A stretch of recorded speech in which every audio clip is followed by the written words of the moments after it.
Tabletop games are supposed to be social, right? What if I told you a new popular way to play might be solo? Crazy, right? Well, stick around and find out why might be the new direction of wargaming. Being social is one of the best parts of this hobby. You get the models out, you roll dice, you talk trash to your opponent, you forget half your rules occasionally and pretend you had a plan this whole time. But that social part is also the biggest reason a lot of us don't actually get as many games in as we want to. Because now you need another player, the same free night, a place to play, enough time to finish the game, and enough brain power left after work to remember what your armory even does. So today we're asking the real question. Is playing with yourself actually fun? We're talking about tabletop games, you little gutter rats. So, is solo wargaming actually fun? Or is it just rolling dice against yourself while one army tears the other army apart?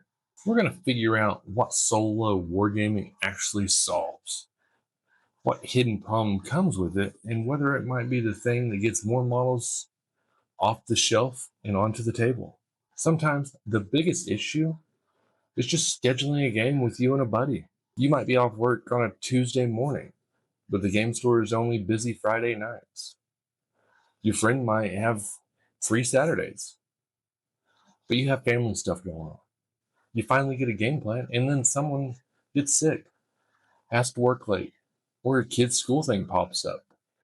Life happens, and tabletop games are hard to plan around because they do take so much time. And even when you get a game going, tabletop games take a while.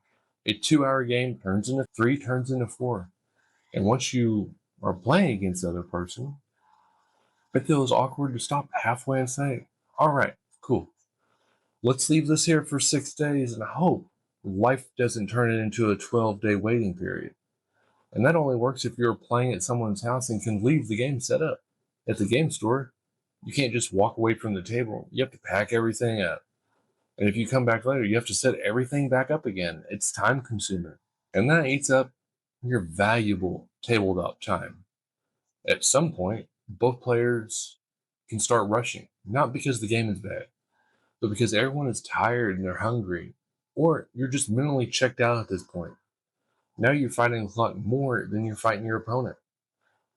And that's where solo wargaming starts looking less sad and a lot more tactical for you.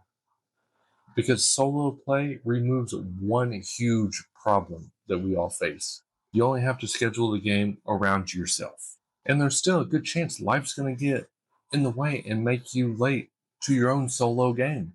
So let's talk about why solo gaming can feel a little weird. Solo wargaming sounds weird at first. Most of us were introduced to the tabletop games as a social hobby. 2 armies, 2 players, 2 sides of the table. One person makes a brilliant tactical move, and the other person pretends the dice betrayed them instead of admitting that they goofed up. That's the fun part of the hobby.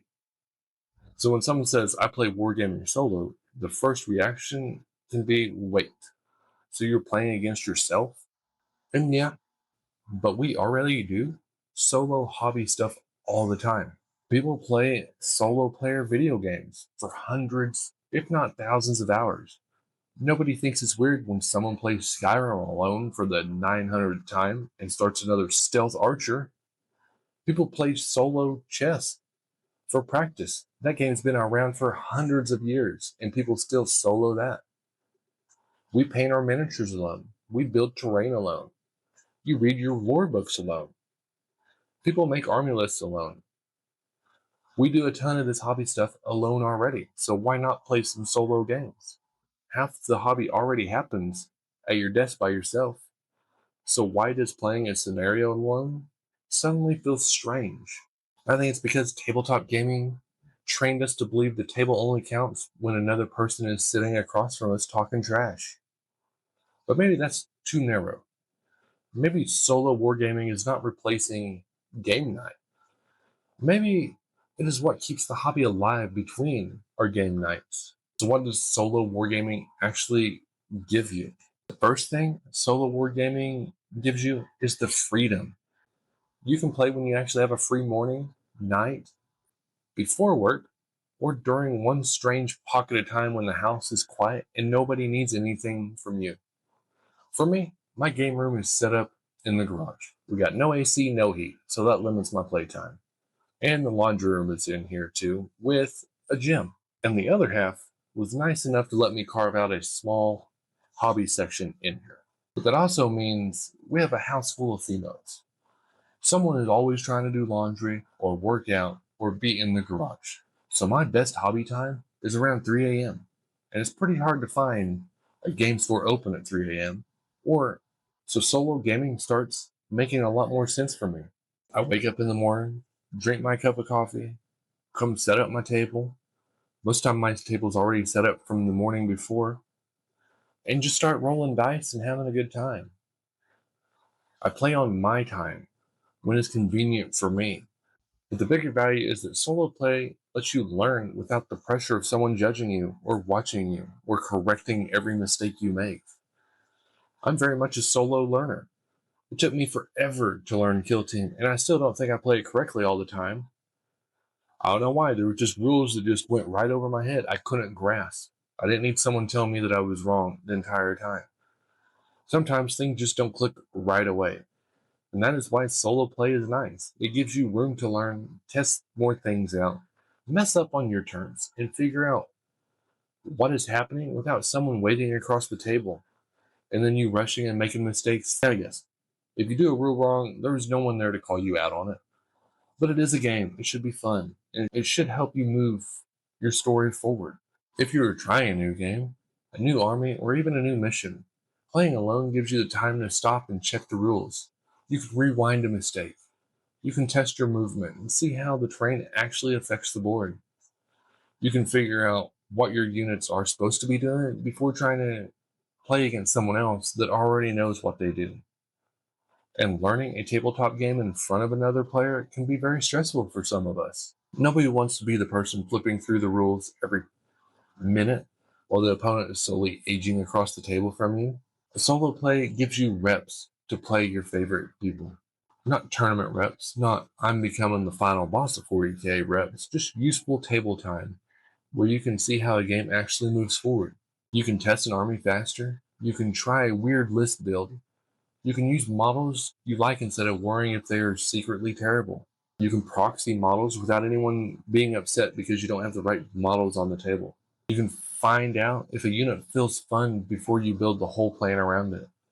And for newer players, that's huge, finding models that you like, especially for 40k.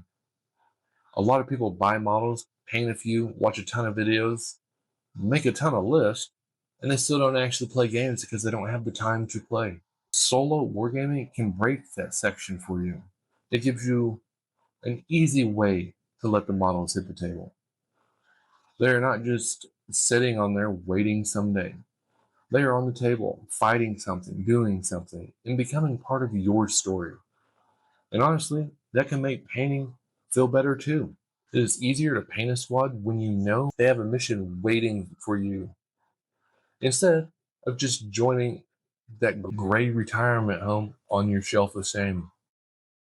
By the way, if this is the kind of tabletop problem you want more videos on, hit subscribe. I drop new videos every Friday, and this channel is all about figuring out what actually gets regular players playing more games instead of just collecting more plastic guilt.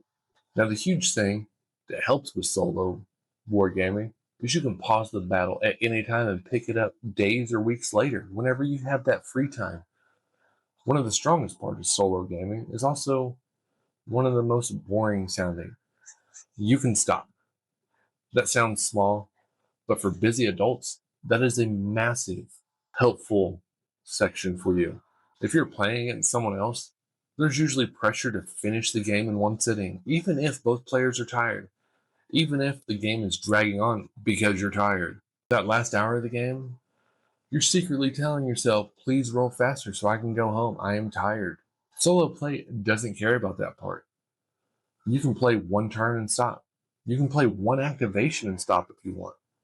You can leave the board set up and come back tomorrow, the day after, a week later, maybe even a month if life just happens. You can pause the battle when real life shows up because real life has terrible timing for us. You don't need a perfect 3 hour block. You don't need to drive anywhere. You don't need to coordinate with another person's schedule. There's plenty of perks for solo wargaming. You can just play the part you have time for. And solo wargaming does not have to be a full battle every time. It can be a campaign turn, a scrimmage, just seeing how models interact. That is not less gaming for you. That is gaming that fits into your actual life. Normal tabletop games become solo games. So the next question is obvious.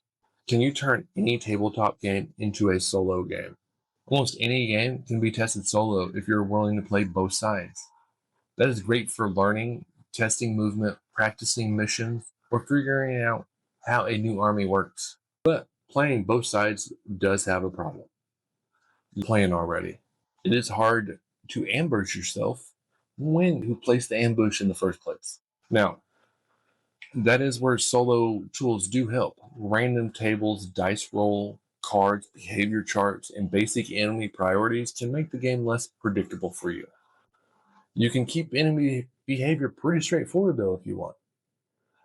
Maybe one enemy unit always moves towards the nearest target. Another focuses on objectives. Another attacks the weakest unit it can reach.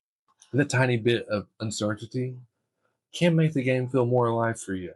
And then there are games built with solo or co-op play in mind from the beginning. Miniature agnostic games also come up a lot whenever people talk about solo miniature games because they let you use the models and terrain you already own. That matters because solo gaming should not always mean buying a whole new stack of stuff. Use what you already own. Sometimes the best solo game is the one that lets your current models finally do something when solo wargaming can fail. Now, before we crown solo wargaming as the savior of the hobby table, we need to talk about where it can fall apart because it's not magic. Solo play may not replace the energy of a real opponent. There is something special about another person making a move you didn't expect, rolling hot dice at the worst possible time for you, or laughing when your big plan explodes in your face. So, solo play can struggle a lot with that aspect of it. You can also favorite one side without meaning to. You might make the enemy a little too dumb because you want your heroes to survive. Or you might overcorrect and make the enemy act like a tactical genius. Both of those options can make the game feel just a little bit off for you. And if the solo roles are too predictable, the game can feel pretty dry. If every enemy always charges the closest model, you can stop feeling challenged and start feeling like you are running a tiny plastic daycare. One thing I try to do when testing armies is pick the army I want to win. Then when the other side activates, I choose the option that would wreck my team the most. But this is a solo game, so play how you see fit. Maybe you want a hard fight. Maybe you want to tell us more engaging story. Maybe you just want to destroy one team. Take out some of that work frustration, roll them dice, and wipe models off the board. No judgment here. I occasionally do that also. Solo wargaming needs uncertainty. It needs random events, enemy behavior, campaign consequences, injuries. Something has to push back against you. If you only care about competitive mind games, solo wargaming might not fully scratch that itch for you, unless you are practicing for a tournament coming up. But if you like narrative play, learning systems, testing armies, and getting more table time, there is a lot to unpack here with solo wargaming.